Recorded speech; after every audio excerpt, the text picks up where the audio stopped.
ਅਸੀਂ ਤਕਰੀਬਨ ਡੈਂਕੀ ਲਾਈ ਸੀ ਤੁਰਕੀ ਵਾਸਤੇ ਤੇ ਤੁਰਕੀ ਦੇ ਬਾਰਡਰ ਤੋਂ ਫੜੇ ਗਏ ਅਸੀਂ ਤੇ ਸਾਡਾ ਤੇ ਮਿਸ਼ਨ ਇਹ ਸੀ ਕਿ ਅਸੀਂ ਯੂਨਾਨ ਜਾਈਏ।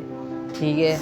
ਤੇ ਉਹਦੇ ਤੋਂ ਬਾਅਦ ਬੜੇ ਯਾਨੀ ਕਿ ਖੱਜਲ ਖਰਾਬ ਹੋਏ ਆ, ਬੜੀ ਆਵਾਜ਼ਾਰੀ ਹੋਈ ਹੈ ਰਸਤੇ ਦੇ ਵਿੱਚ, ਇੰਨੀ ਕੁ ਤਕਲੀਫ ਤੇ ਇੰਨੀ ਕੁ ਤੰਗੀ ਹੋਈ ਹੈ ਹੱਦ ਤੋਂ ਜ਼ਿਆਦਾ।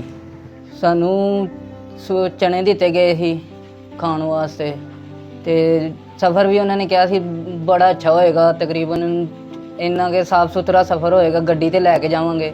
ਫਿਰ ਬਾਅਦ 'ਚੋਂ ਸਾਨੂੰ ਇੰਝ ਪੈਦਲ ਚਲਾਇਆ, ਜਲੀਲ ਕੀਤਾ ਚੰਗਾ ਠੀਕ ਠਾਕ। ਉਹਦੇ 'ਚ ਤਕਰੀਬਨ ਗੱਡੀਆਂ ਛੋਟੀਆਂ ਸੀ, ਪਿਕਅਪ ਡਾਲੇ ਇਹਨਾਂ ਵਿੱਚ ਪਾਉਂਦੇ ਸੀ ਤੇ ਕੋਈ ਕਮ ਤੋਂ ਕਮ ਵੀ 50-60 ਬੰਦੇ ਪਾਉਂਦੇ ਸੀ ਵਿੱਚ।